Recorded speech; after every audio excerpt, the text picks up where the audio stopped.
আসসালামু আলাইকুম রহমতুল্লাহ। প্রিয় দর্শক, আমরা অনেক সময় ভাগ্যকে দোষ দিই। আসলে আজকে আপনাদের সামনে এই বিষয় নিয়ে কথা বলবো যে আমরা চাইলে ভাগ্যকে পরিবর্তন করতে পারি। আমরা চাইলে আমাদের জীবনে বর্তমান যে পরিস্থিতি আছে বা বর্তমান আমরা যে পরিস্থিতি আছি, আমরা সেই পরিস্থিতিটাকে আমরা এ, ভালো একটা অবস্থানে নিয়ে যেতে পারি এবং আমাদের অবস্থাটাকে অনেক অনেক পরিবর্তন করতে পারি। আমাদের ভাগ্যটাকে আমরা অনেক পরিবর্তন করতে পারি শুধু আল্লাহ রব্বুল আলমিনের পবিত্র বাণী কোরআনের একটি আয়াতকে আমাদের অনুসরণ করতে হবে। আমরা সেই কোরআনের সেই আয়াতটিকে অনুসরণ করে যদি এবং নিজের চেষ্টা দিয়ে আমরা যদি সামনে অগ্রসর হই, তাহলে ইনশাআল্লাহুল আজিজ আমাদের ভাগ্য পরিবর্তন হবে, আমাদের লাইফটা পরিবর্তন হবে, আমাদের সামনের ভবিষ্যৎটা অনেক অনেক সুন্দর হবে। এই জন্য ভিডিওটা অবশ্যই দেখবেন। আল্লাহ রব্বুল আলমিন কুরআন মাজিদের সূরাতুর রা'দের 11 নম্বর আয়াতে বলছেন, নিশ্চয় আল্লাহ কোনো সম্প্রদায়ের অবস্থা পরিবর্তন করেন না যতক্ষণ না তারা নিজেরাই তাদের অবস্থা পরিবর্তন করে। প্রিয় দর্শক, আল্লাহ ততক্ষণ পর্যন্ত আপনার অবস্থা পরিবর্তন করবেন না।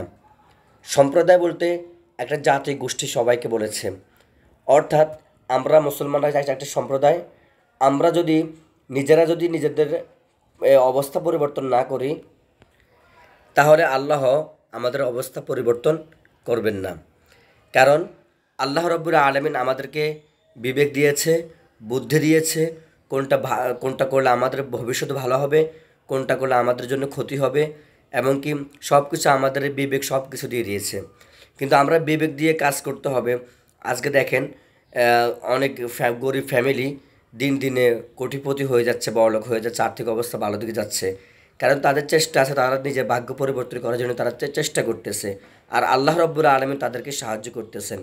এবং অনেক কোটিপতি বড়লোকদের দেখবেন, যারা নিজের ভাগ্যকে পরিবর্তন করতে চায় না, তারা মনে করে যে আমাদের অবস্থাটা অনেক ভালো আছে আর কি, এবং তারা এ অত্যন্ত টাকা পয়সা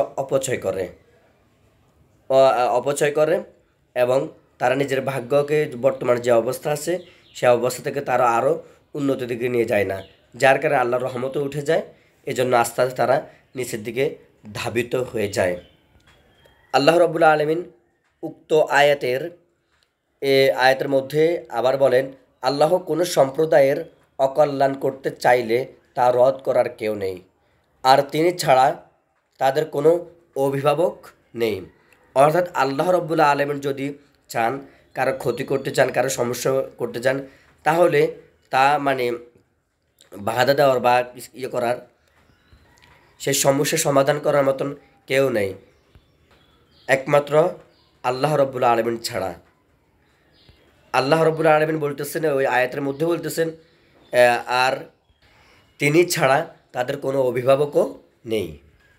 তাফসিরে বাগাউইতে এই বিষয়ে স্পষ্টভাবে বলা আছে, অর্থাৎ কোনো মানুষ যদি তার নিজের ভাগ্যকে পরিবর্তন করার ইচ্ছা যদি না করে, যেমন সাপোজ একটা উদাহরণ দিই, অর্থাৎ আমি বর্তমানে যে অবস্থান রয়েছে, আমি যদি চেষ্টা না করি যে আমি ভবিষ্যতে কী হব বা আমার কী করা উচিত, বর্তমানে আমি কেমন আছি, এগুলো চিন্তা ফিকির করে আমি যদি নিজে চেষ্টা না করি, তাহলে আল্লাহ রাব্বুল আলামিন আমার ভাগ্যটা পরিবর্তন করবেন না। আর আমি যদি চেষ্টা করি, তাহলে আল্লাহ রাব্বুল আলামিন আমার ভাগ্যটা পরিবর্তন করবেন। কারণ আল্লাহ রাব্বুল আলামিন আমাকে আমার উপর রহমত বর্ষণ করবেন এবং আমার উপর আল্লাহ রাব্বুল আলামিনের পক্ষ থেকে গায়বী সাহায্য আসবে, যার কারণে আমার স্পিড বেড়ে যাবে এবং কি আমার অর্থনৈতিকের অবস্থা থেকে আল্লাহ রাব্বুল আলামিন বারাকা দান করবেন। তেমনিভাবে কোনো মানুষ যদি এভাবে তার ভাগ্যকে পরিবর্তন করার জন্য চেষ্টা করে এবং ভাগ্যকে পরিবর্তন করার চেষ্টা করে সামনে যদি অগ্রগামী হয়, এই যে আমি বর্তমানে যে অবস্থা রয়েছি সেই অবস্থান থেকে আমি আরও ভালো কিছু করতে চাই, আজকে আমার একটা দোকান আছে, এই দোকানে যে জিনিসগুলো আছে তার থেকে আরও কিছু জিনিস আমি উঠাবো। আজকে আমি একটা 1% জায়গা কিনেছি, আর সামনে আমি 2% জায়গা কেনার জন্য আমি চেষ্টা করব। 2% জায়গা কেনার জন্য আমাকে যে পরিশ্রমটা আগে করেছে সেই পরিশ্রমটা আমাকে একটু বাড়িয়ে দিতে হবে। তাহলে আল্লাহ রাব্বুল আলামিন আপনার কামাই রুজির মধ্যে বরকত দান করবেন, শারীরিক শক্তি দান করবেন, আবার আপনাকে গায়েবীর মাধ্যম দিয়ে সাহায্য করবেন।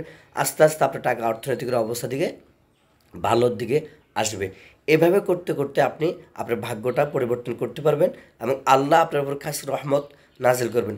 এই জন্য আল্লাহ রাব্বুল আলামিন সূরাতুর রাদের 11 নম্বর আয়াতে আমাদেরকে স্পষ্টভাবে বলে দিয়েছেন, তোমরা তোমাদের ভাগ্যকে পরিবর্তন করার জন্য চেষ্টা করো, আমি আল্লাহ রাব্বুল আলামিন তোমাদের ভাগ্যটাকে পরিবর্তন করে দিব।